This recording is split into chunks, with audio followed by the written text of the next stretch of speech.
Reka mbasuze inshuti bakunzi bacu mudukurikira 5/5 we wahisemo kujya udukurikira.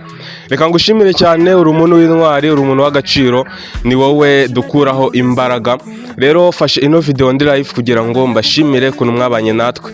Ni iby'agaciro, mwatubereye intwari, mwatubereye inkoramutima, mbese twaranyuzwe muri byose. Reka ngushimire wakanze subscribe, twatangiye umwaka ngira ngo twari dufite sub zigera muri 25, ariko kuri ubu ngubu ndagushimira wahisemo kudufasha tukaba uyu munsi ndahamya nashidikanya ko tugeze ku 1400 kubera ubufatanya bikorwa bwanyu bwiza.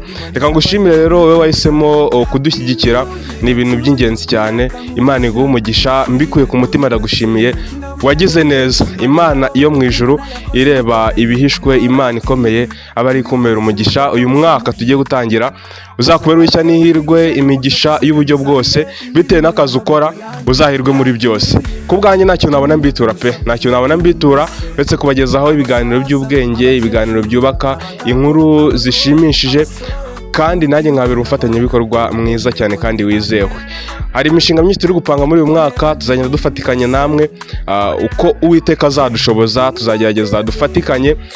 Ikintu cya mbere nifuza tuzafatikanyamo no kubafasha kuba mwamenyekanisha ibikorwa byanyu. Ndahari ku bwanyu, uzanyegere, ndashyira nimero kuri screen murazibona, izo ziri gutambuka hasi. Muzagera tuzafatikanya muri byose. Uwiteka ndabizi azadukoresha ibikomeye. Kwamamaza tuzabana namwe, ndakeka bizagenda neza, ndahamya nashidikanya ko bizagenda neza. Wowe icyo usabwa ni ukuzatwandikira kuri izi nimero ukatubwira ko ushaka kwamamaza, tuzagufasha. Ikindi nanone nifuza tuzafatikanya, ufite impano ushaka kusangiza ku banyarwanda, izi nimero aba arizo duhamagaraho cyangwa se twandikiye kuri WhatsApp, tubasha gukorana kandi mu buryo bwiza cyane. Nta n'ibiciro bihenze usanga ugiye kumenyekanisha ibikorwa bya cyangwa kwamamaza ugasanga abantu baraguhenda ku biciro. Ibyo rwose kankubwiye ko bizabyoroshye cyane. Icyo usabwa ni ukutuvugisha gusa, nta kindi. Uyu mwaka kubera ukuntu mwanejeje, mwarashimishije cyane, nifuje nanjye kuba nakorana namwe ibintu byunguka kandi ibintu bikomeye kandi nakubagora. Ikindi nanone nifuza tuzafatikanya ni ibiganiro biri live.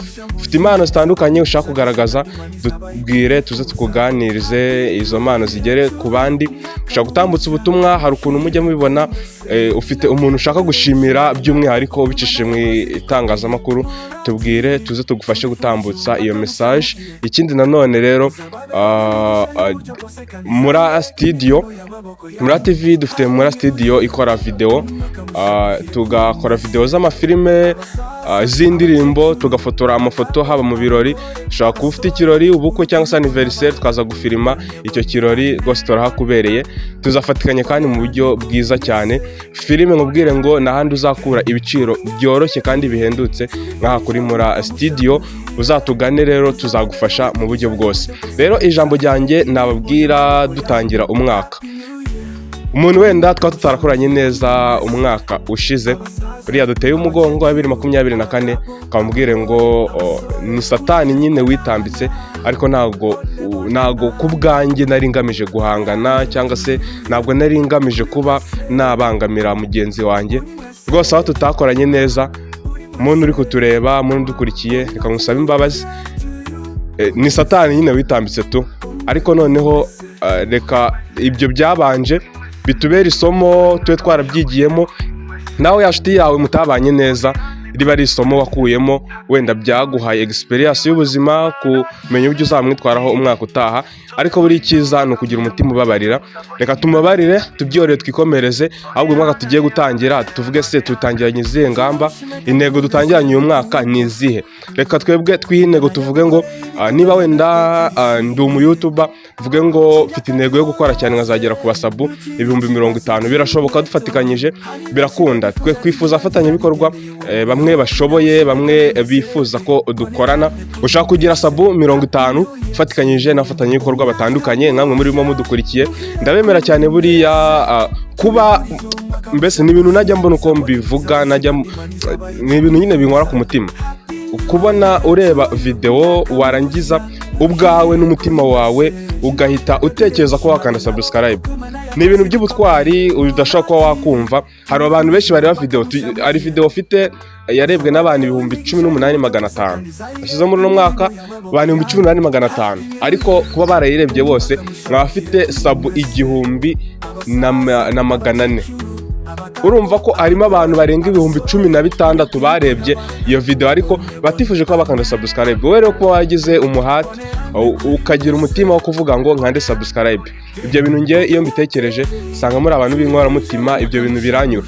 Rero reka tuhanga amaso tuvuge ngo tugiye gukora muri uno mwaka, dukore cyane tuzagere kure. Niba uhinga rero nshaka kuvuga ngo nari nejeje muri uyu mwaka, nejeje imifuka 5 y'ibishyimbo, ariko mvuge ngo ngiye kugana dupanga, uvuge ngo reka nkore cyane wenda ngane se tubura umufatanyabikorwa uba wizewe cyane. Ni ikigo kidaharanira inyungu kidufasha kuba twakongera inyongeramusaruro, ukavuga ngo ngiye gukora ku buryo nziza imifuka 15. Birashoboka niba mbese akazi kose ukora, niba ucuruza ushaka kuvuga ngo nahere kuri capital ya miliyoni 5, ariko ngiye gukora cyane ndebe ko umwaka uzarangira ngeze kuri capital ya miliyoni 20. Niba niba bishoboka, cyane no gukora cyane. Reka twe dukore cyane, duhanga amaso imbere. Ikindi nanone kibanza mbere ya byose no kwiragiza Imana ukayishyira imbere, ukavuga ati Mana nangiye umwaka ndi kwinjiza amafaranga aya, ndi kwinjiza 50,000 ku kwezi, ariko kuba nazasoza umwaka ndi kwinjiza 500,000 byose biri mu maboko yawe. Iragiza Imana rero yibwira uti Mana ibi byose aba ari wowe uzabigenga, Imana izabikora bikorere kwiyubahisha. Reka rero ngewe mbifurize umwaka mushya muhire, mu by'ukuri mbikuye ku mutima, ntabwo byajya burimo, mbikuye ku mutima. Mwifurije umwaka mushya muhire wowe dukurikira, mwifurije umwaka mushya muhire. Imana izabane nawe mu rugendo rwawe rwose rw'ubuzima, izagushoboze gutera intambwe uva hamwe ujya ahandi, izagushoboze kwigira muri byose. Hari abantu benshi bifuza rero gutangira umwaka bakazawusoza, ariko mu gusoza ugasanga ubuzima bwabo buragiye batawusoje mu by'ukuri. Reka rero twebwe uyu mwaka tuwurye, ariko ntuzaturye. Hari indirimbo rero twabateguriye nka muri TV idufasha gukomeza kwishima, tubyina twishimira umwaka mushya muhire.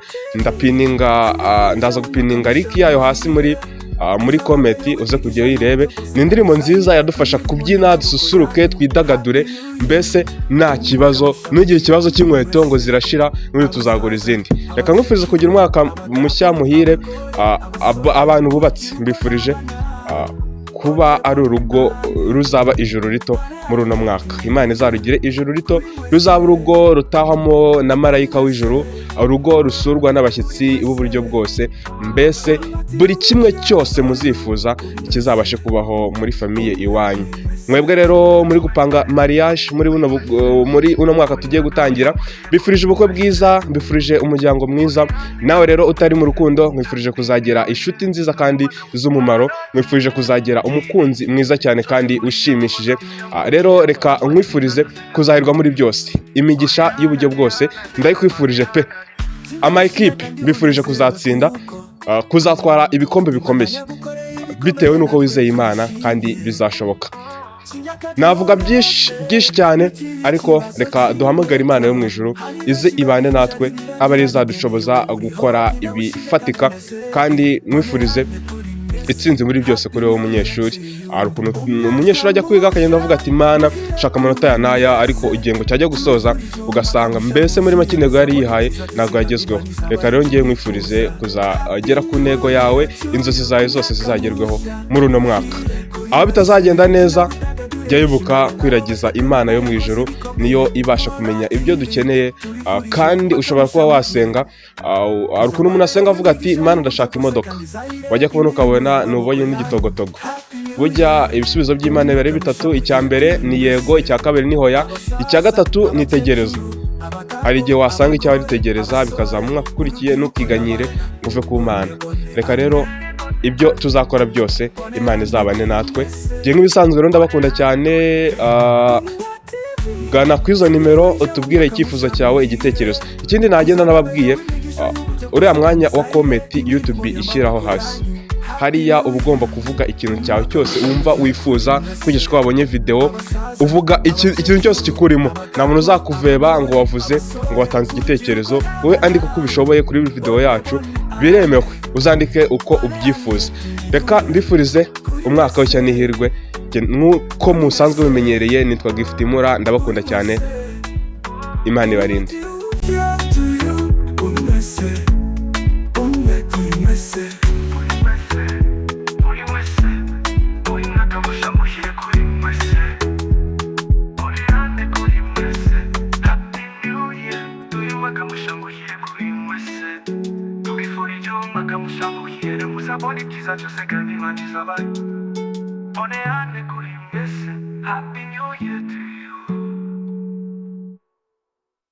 Nakamusha muhire kuri mwese tubifurije umwaka mushya muhire muzabona ibyiza byose kandi Imana izaba ibyo mwifuza.